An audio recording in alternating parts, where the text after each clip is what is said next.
Assalamualaikum warahmatullahi wabarakatuh. Saya Lisa Octavia Ensani dari Prodi D3 Keperawatan tingkat 3, Stikes Wijaya Husada Bogor. Hari ini saya akan melakukan tindakan pembidayaan dan juga balutan. Sebelumnya saya akan menjelaskan terlebih dahulu. Pengertiannya adalah prosedur memasang alat untuk imobilisasi yang berfungsi untuk mempertahankan kedudukan tulang. Tujuan dari prosedur ini adalah untuk mencegah pergerakan tulang yang patah, untuk mencegah adanya luka tambahan pada patah tulang, untuk mengurangi rasa sakit, dan untuk mengistirahatkan daerah patah tulang. Indikasinya biasanya dilakukan pada pasien-pasien dengan open fracture, close fracture, dan juga dislokasi. Biasanya kalau pasien-pasien dengan dislokasi ini menggunakan mitela atau juga dengan menggunakan perban elastis. Kontraindikasinya, pembidayaan baru dapat dilakukan jika saluran nafas, pernafasan, dan juga sirkulasi penderita sudah distabilisasi. Jika terdapat gangguan sirkulasi dan atau gangguan persyarafan pada daerah distal si frakturnya, jika ada resiko yang memperlambat pasien untuk ke rumah sakit, maka bidai tidak perlu dilakukan. Langkah-langkah yang harus kita lakukan sebelum melakukan pembidayaan adalah kita membaca catatan keperawatan terlebih dahulu untuk mengetahui kondisi pasien seperti apa, untuk mengetahui identitas pasiennya itu bagaimana agar kita tidak salah melakukan tindakan. Setelah itu ada persiapan alat. Alat yang harus disiapkan untuk pembidayaan ini, yang pertama ada hand sanitizer untuk cuci tangan. Kalau kita cuci tangan tidak bisa pakai sabun. Terus ada handscoon, ada masker buat APD kita, terus ada mitela, terus ada kasa steril untuk membersihkan luka atau untuk mendep lukanya, terus ada papan spaloknya. Biasanya kalau papan spaloknya itu dibuat dari benda-benda yang keras seperti kayu untuk menopang si tulangnya agar tidak bergeser terlalu parah. Selamat pagi Bu, saya perawat Elisa. Pagi ini saya akan melakukan tindakan pembidayaan. Tujuannya untuk mengurangi rasa sakit pada daerah kepala ibu ya Bu ya, serta untuk mencegah adanya pergerakan pada tulang ibu. Waktunya 10-15 menit Bu dilakukan di sini. Apa Ibu bersedia? Saya bersedia. Baik, saya akan persiapkan alat terlebih dahulu ya. Setelah kita berkomunikasi kepada pasien dan pasiennya setuju, kita dilanjut dengan mencuci tangan dengan menggunakan sabun atau dengan menggunakan hand sanitizer.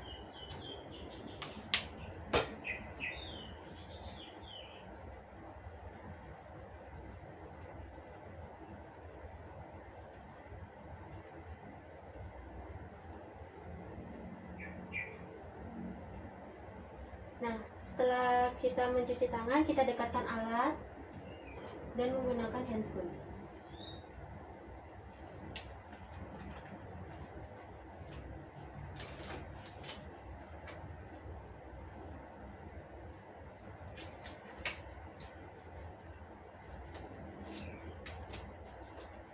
Setelah kita menggunakan handscoon, kita lihat di bagian kepalanya apakah ada luka atau tidak. Jika terdapat luka, jika lukanya itu hanya luka kecil, kita bisa bersihkan dengan kasa dan NaCl. Tapi jika lukanya luka besar, kita banjur dengan NaCl untuk membersihkannya.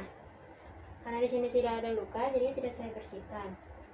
Dan jika misalnya ada perdarahan, kita dep dulu dengan menggunakan kain atau dengan menggunakan kasa steril. Setelah itu,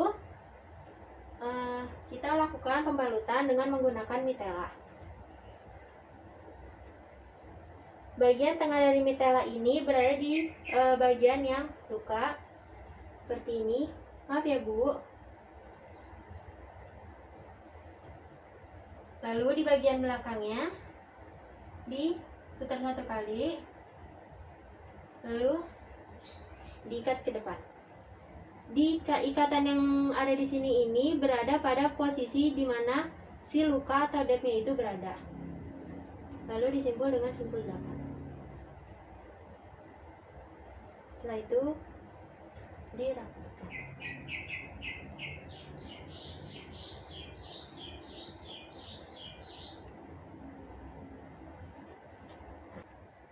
Setelah kita selesai melakukan tindakan pembalutan atau pembidayaan dengan menggunakan mitela, dilanjut dengan menggunakan papan. Ada beberapa hal yang harus diperhatikan. Yang pertama itu posisinya harus anatomis. Yang kedua itu kita harus mengistirahatkan dua sendi.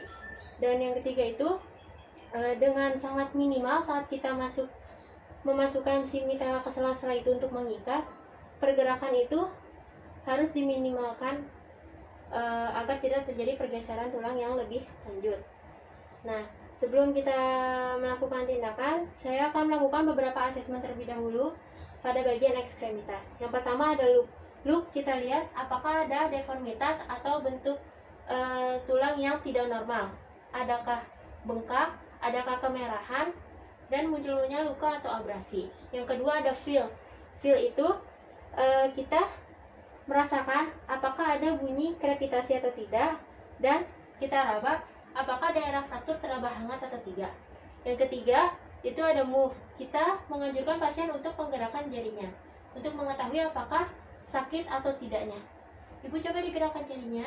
Sakit tidak, Bu? Sakit. Dilanjut dengan neurovaskular. Neurovaskular ini yang kita periksa adalah bagian nadinya, yaitu nadi arteri radialis dan juga CRT-nya. Setelah itu kita langsung memasangkan si papannya. Ibu, saya pasang dulu ya.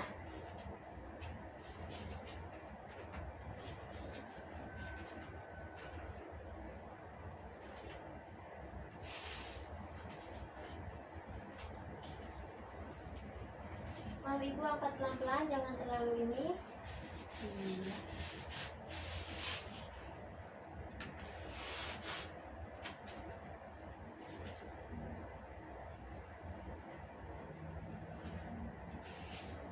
Angkat lagi, Bu.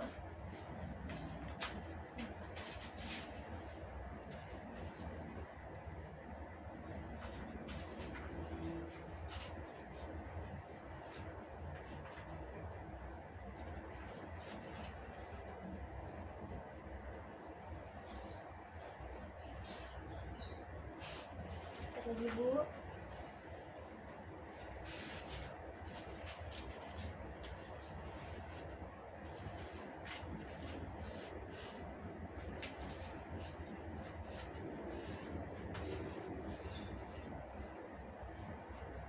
Setelah itu disimpulkan dengan menggunakan simpul belakang.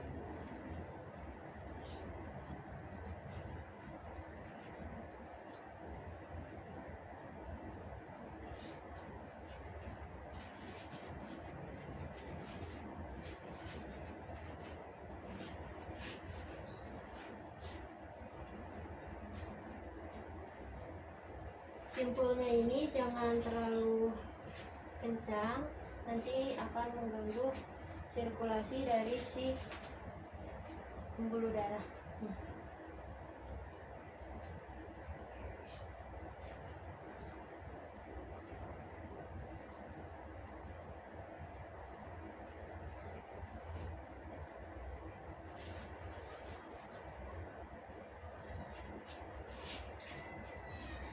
Ini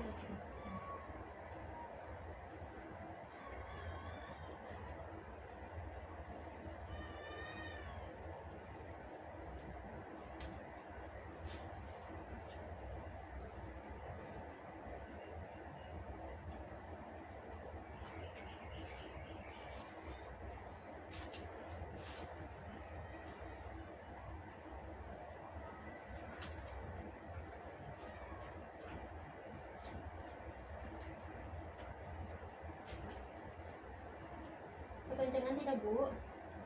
Tidak.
Jika kita sudah selesai melakukan pembidayaan dengan papan ini, kita lakukan evaluasi, yaitu yang pertama ada pulsasi. Kita cek nadinya, apa masih bisa apa tidak ada gangguan atau tidak. Terus kita lihat motoriknya, kita anjurkan pasien untuk menggerakkan tangannya. Coba Bu digerakkan Bu. Ya. Terus sensoriknya itu kita menggoreskan apakah saraf yang ada di tangan ibu ini masih berasa. Berasa nggak Bu? Berasa. Ya. Setelah itu kita rapihkan alat. Setelah kita rapihkan alat, kita komunikasi lagi kepada pasiennya. Ibu, saya sudah selesai melakukan pembidayaan pada pagi hari ini. Gimana Bu? Rasanya apa sudah lebih baik? Lumayan. Ya, baik Ibu. Saya akan kembali ke ruang perawat. Jika Ibu perlu saya, Ibu bisa panggil saya atau bisa memencet bel yang ada di belakang tempat tidur Ibu ya Bu ya. Selamat istirahat Ibu. Terima kasih atas kerjasamanya. Selamat pagi. Ya, terima kasih juga Sus. Iya. Sekian dari saya, video praktik balut dan pembidayaan. Kurang lebihnya mohon maaf, semoga bermanfaat. Wassalamualaikum warahmatullahi wabarakatuh.